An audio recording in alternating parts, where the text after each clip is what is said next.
야곱은 수단과 방법을 가리지 않고 장자의 권리를 빼앗았습니다. 결정적으로 장자의 축복까지 자기가 가로채워버렸어요.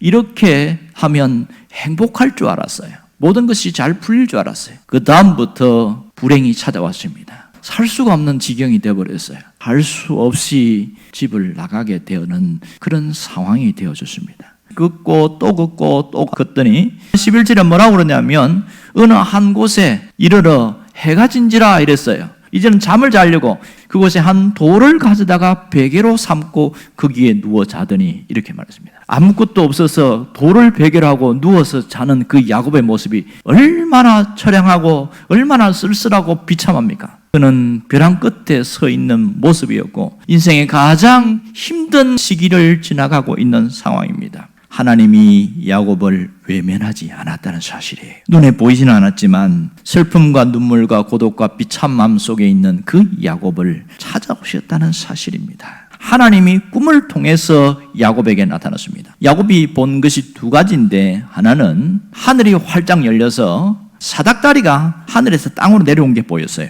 또 하나는 거기에 천사들이 위에서 아래로 오르락 내리락 하는 것을 보았습니다. 그 다음에 야곱은 하나님의 음성을 직접 듣게 됩니다. 오늘 하나님 우리에게 주시는 교훈이 뭡니까? 모든 문이 닫혀 있고 미래가 불안하고 환경이 불안하고 아무것도 정해진 것이 없는 그 현실입니다. 그런데 그런 상황 속에서도 하나님이 찾아오신다는 겁니다. 이 세상의 문은 닫혀 있어도 하늘의 문이 열려 있다는 것을 볼 수 있기를 원합니다. 내게 그래도 하늘의 문이 열려 있다는 것을 안다면 어떻게 할까요? 하나님을 찾아야 합니다. 하나님을 찾아야 내가 살 수 있습니다. 여러분, 아무리 힘들고 어려워도 하나님을 찾는 자는 망하지 않습니다. 하나님이 그를 붙들고 계시기 때문에 하나님을 찾는 자에게 하나님이 놀라운 은혜를 주시는데 하나님이 직접 말씀으로 다가오신다는 사실이에요. 은혜의 사닥다리를 우리에게 보여주시고 내려주신다는 사실입니다. 그러므로 지금 힘들고 어렵다고 절망하거나 좌절하거나 낙심하지 말라는 겁니다.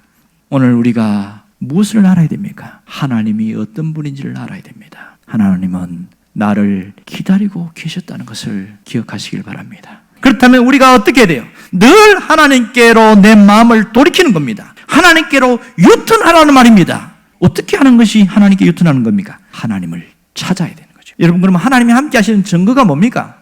예수님이 증거입니다. 예수님을 이 땅에 보내주신 것은 하나님이 함께 하시겠다는 증거로 보여주셨습니다. 하나님이 내게 찾아오셨기에 하나님은 우리에게 사닥다리로 하나님이 길을 열어주셨어요. 예수님은 우리의 사닥다리가 되십니다. 하나님을 만나는 통로가 사닥다리입니다. 예수님은 우리가 하나님을 만날 수 있는 길을 열어주셨습니다. 우리가 예수님을 통하여 하나님을 만나고 예수님을 통하여 하나님과 함께하고 우리 삶에 놀라운 변화들이 일어나게 되어진다는 겁니다. 어떻게 살아야 할까요? 세상을 바라보지 말고 하늘을 바라볼 수 있기를 원합니다. 사람을 바라보지 말고 하나님을 바라볼 수 있기를 바랍니다. 환경을 바라보지 말고 사닥다리를 바라보기를 바랍니다. 하나님을 바라보고 살아야 내 안에 위로가 있고 하나님이 주신 은혜가 있고 행복함이 있습니다. 그러면 하나님 주신 보상이 뭔지 아세요? 내가 책임지겠다. 하나님을 바라보고 나가는 그 사람을 책임지는 겁니다. 어떻게? 야곱에게 말씀하신 것을 동일하게 주십니다. 하나님은 야곱에게 정확하게 약속을 지키셨어요. 야곱이 어려움 당할 때 하나님 도와주셨어요. 야곱이 죽을 위기에 있을 때 하나님이 그를 건지셨어요.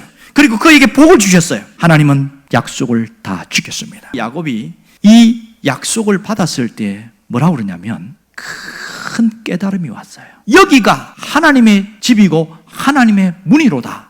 놀라운 것은 깨달음이에요. 내가 있는 암울한 현실과 환경이 아니라 내가 지금 있는 그 장소가 하나님의 문이요 하나님의 집이구나 깨달아지면 벌써 달라지기 시작합니다. 무슨 마음이 생겨요? 예배할 마음이 생기기 시작합니다. 이렇게 깨달아진 자에게는 동일한 장소가 비참하고 힘든 현실의 장소가 아니라 거룩한 장소가 되어집니다. 내가 머문 그곳에 거룩한 장소가 되어지고 그곳에 드리는 기도가 놀라운 역사가 있습니다. 여러분이 있는 곳에서 예배할 수 있기를 원하고 여러분이 있는 곳에서 하나님을 찾을 수 있기를 바랍니다. 그러면 하나님의 역사는 반드시 나타납니다.